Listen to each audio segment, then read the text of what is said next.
Okay, thank you.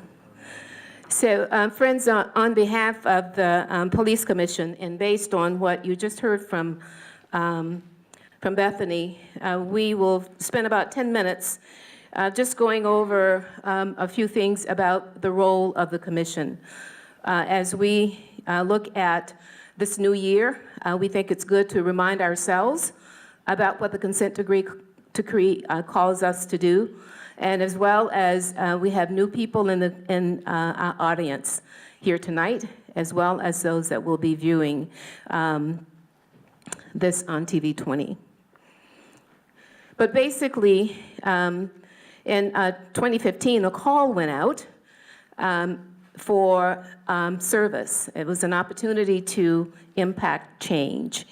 And this was after the Department of Justice in the city of Cleveland committed to ensure that police services in Cleveland should be delivered in a manner that was constitutional, effective, and consistent with community values.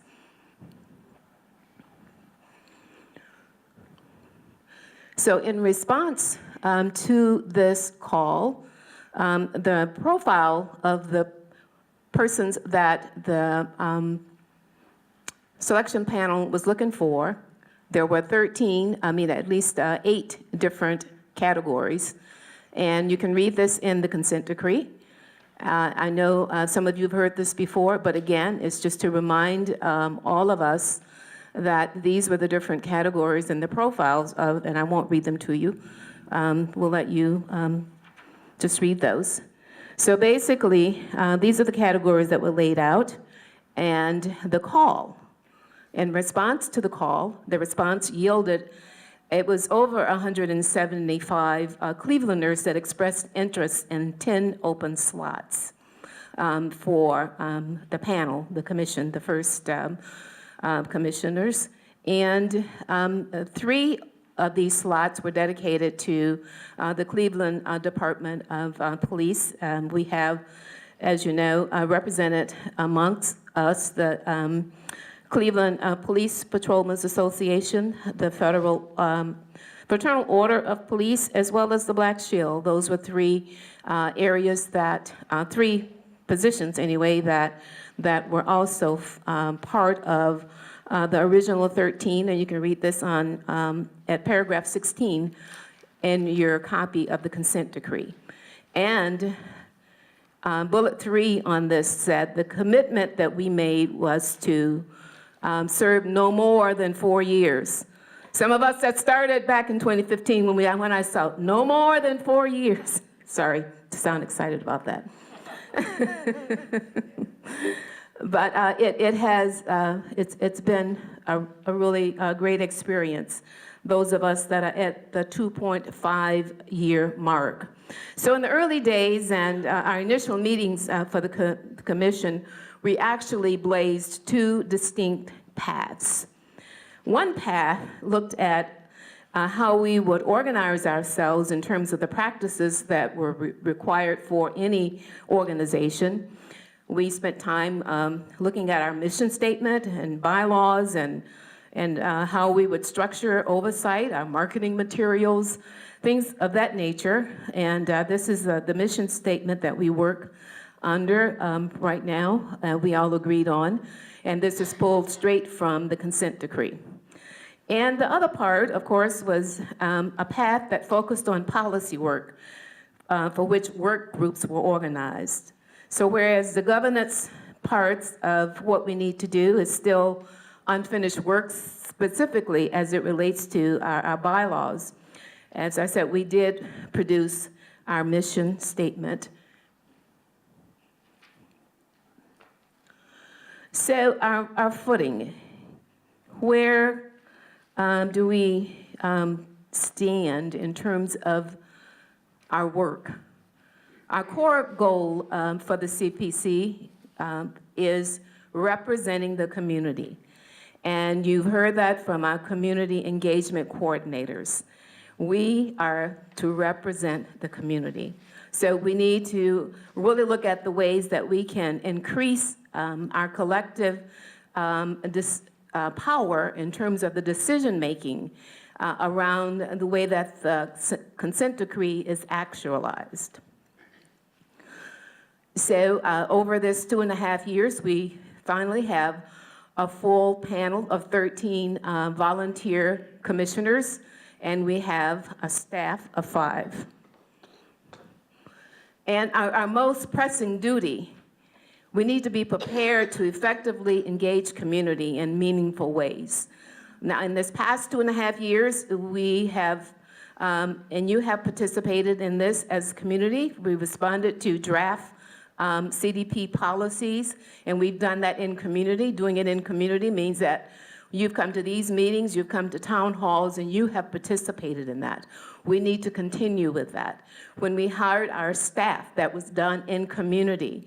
That was part of that process that invited you to actually meet the people that were being considered. And we still have work to do in terms of our internal governance. So the duties.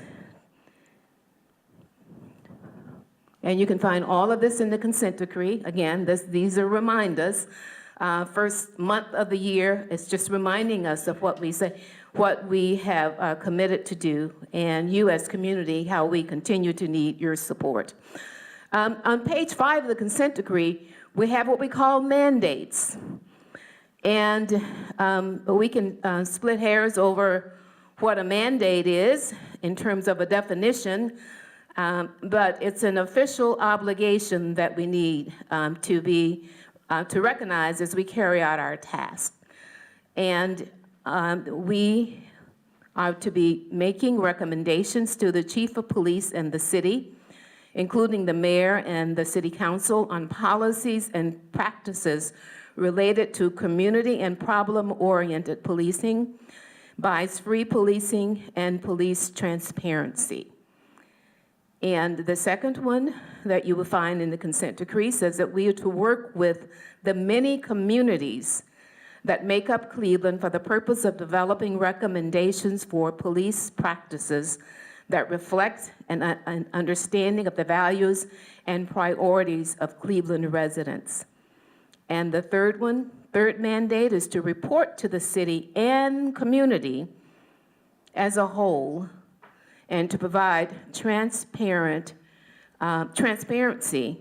of the reforms on the police department. And then there is in the consent decree the word authority used, and this is about page 13. And again, we can split hairs about definitions, but this is, as I look at the word authority, this is an area of power. But the power that the CPC, the commission, has is interwoven with the community. We gain our power through our relationship and through our working with the community. So the power piece, as it states in the consent decree, we are to review and comment on CDP's policies and practices related to use of force, search and seizure, and data collection and retention. We're to review and comment on CDP's implementation of initiatives, programs, and activities that are intended to support reform. And this third one, we have heard from the community in terms of holding public meetings to discuss the monitor's report and to receive community feedback concerning the CDP's compliance with the settlement agreement. In 2018, this is our reminder. And we've heard it, as I say, from the floor, that this is one thing that we need to do that we haven't done. And we should have a report out this week, at least the semi-annual report from the monitor. So when that report's released, we will have our community engagement coordinators make that available on our website. So when we come back in February and we talk about the role of the commission and look at part 2, we will be looking at that report and talking about community input and engagement on that.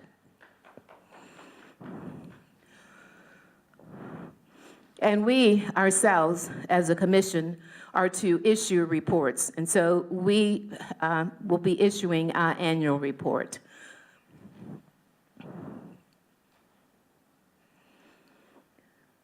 Now, when we look at the things that are in the consent decree, and you've heard these, you've heard them earlier, and you know that we've worked on these areas. I won't read them to you, but I will emphasize that they are not sequential things in terms of the pipeline. Now, we have probably at least 1, 2, 3, and 5 in terms of these are the things that we are working on. Number 4, we're still waiting to actually get a draft of that particular policy. So I want, again, to reiterate that the chart is not intended to illustrate the policy work process, because those of us that can think back to 2015, 2016, we start working on bias-free. Are we still working on bias-free policing? So again, just to remind you that it doesn't mean that once you send your comments that there won't be feedback. And so that's been part of, I'm going to say, the frustration that we keep hearing from community in terms of, well, you worked on that. What are you working on now? But the process says that the policy starts with the Cleveland Division of Police. The first write-up happens there.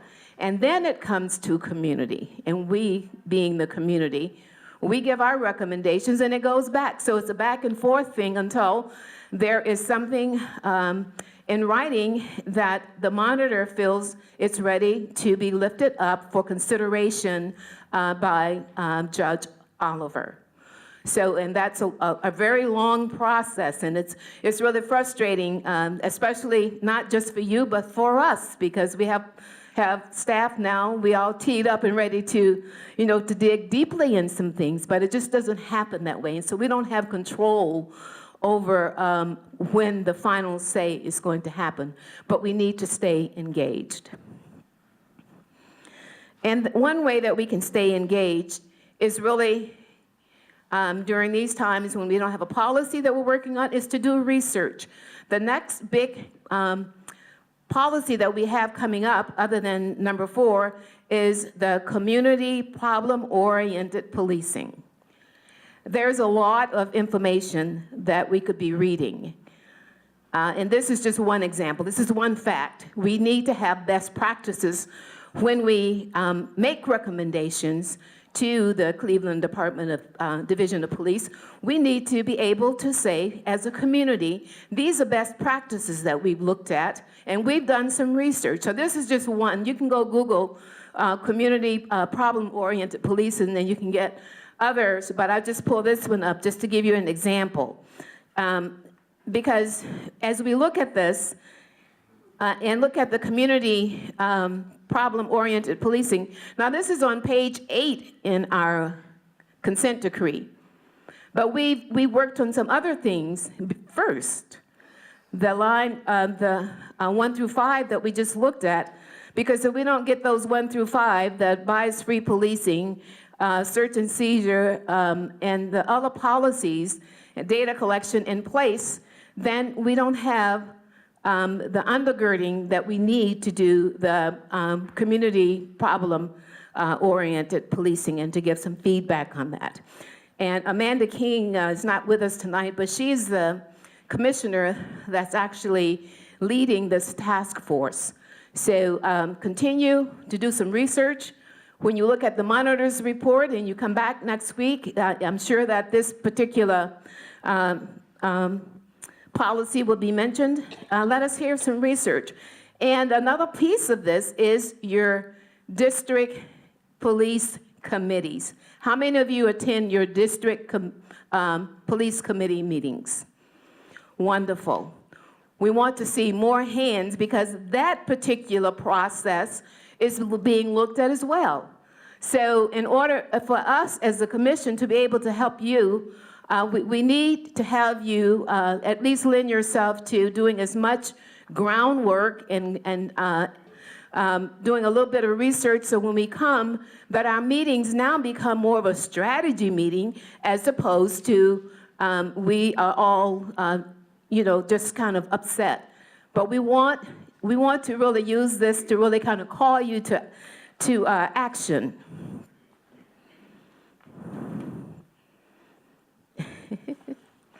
Okay.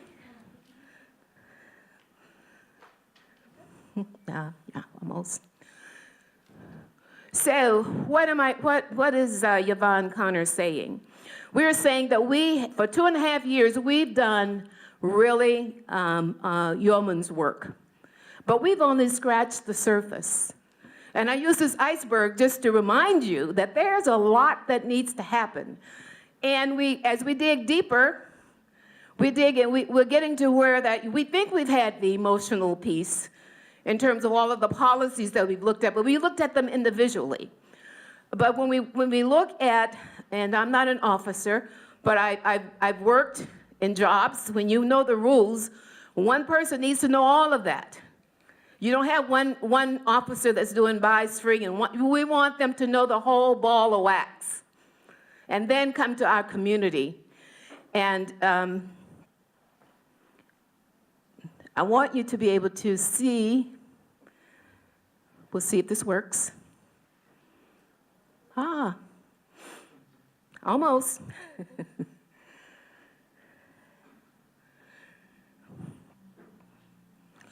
I want you to be able to see, now this is the city's website. We always give them a bad rap, but I want you to know that everything that we worked on is listed. So you can, even though we've worked on what's up there, maybe, and I'm sorry to walk in front of people, but the memorandum for submitting community focus group reports, maybe that's something that's already there, and if it's on the website, that means it's probably been reviewed by the judge. But community, if you see something on there that you have questions about, you click on it. I won't click on it now because I don't want to just open all of these, but I want you to know that those are available. And so that's what, as a strategy, and for 2018, as we move forward, we like to have you doing a little bit of research, helping us out, so that there are things that we can work on together. And then I want you to know on this particular website, this is a calendar.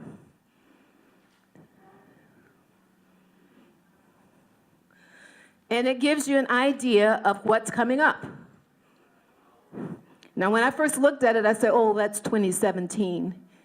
But when you scroll down, you can see the things that are coming up in 2018. Now, this is a calendar that's updated by Mr. White, who is the coordinator for the consent decree for the city. But it gives you an idea, and commissioners, I saw on there that we were supposed to receive a copy of this report that's going to be shared with the judge tomorrow. But unless one of you have it, I know I didn't see it. But again, we need help in actually monitoring the things that we need to be looking at. So that's, again, in 2017, 16, 15, these are things that we weren't aware of, but we are now, and we're making you aware of them, and we really like to have you support us in that way.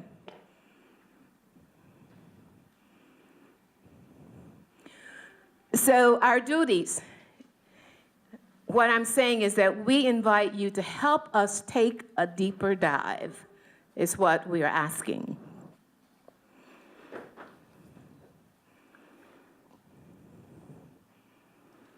Because basically, we know where we want to be. As a community, we know that we want police reform. But we need the community to really help make that happen. And as I said earlier, and this isn't even large enough for me to even read, and I have glasses on, but the idea is still the iceberg. That part that we need to really start looking at in the CPOP, as we call the community police, community problem-oriented policing, is the large piece, as well as our district committees. So the fact is, we need the advocacy, but we need you to be an informed community. And we need to have you collaborate with us, as well as the organizations that you lead. I won't open that, but any of what we're saying here, the takeaway for you is that we are hoping that you will direct your energy in 2018 toward advocacy, and that you will seek ways to collaborate with the CPC. You heard staff do their presentation, so you have some really direct people to contact, and they will get the commission involved. Up to this point, before staff, we as a commission, we all have our different professional things that we are doing, so it's hard to catch us. But we have a staff of 5. And then we will work on the CPOP draft when it's available. And the next thing, community, that you need to be thinking about is preparing for 2019. Because in the consent decree, it says 4 years for those of us, and there were at least 5 to 7 of us that it says no more than 4 years. So again, we are looking at being strategic as we move forward. But I will read this slide. When it's obvious that the goals cannot be reached, don't adjust the goals, adjust the action steps. So we are asking you in 2018, community, to help us adjust the actions that will really bring forth a positive resolution for the consent decree. We still have time, and I know we were looking, when it was written, it maybe said 5 years, but we know it's longer than that. We know it's going to be longer, so prepare for that. Prepare for that. So thank you for your attention, and thank you for your support.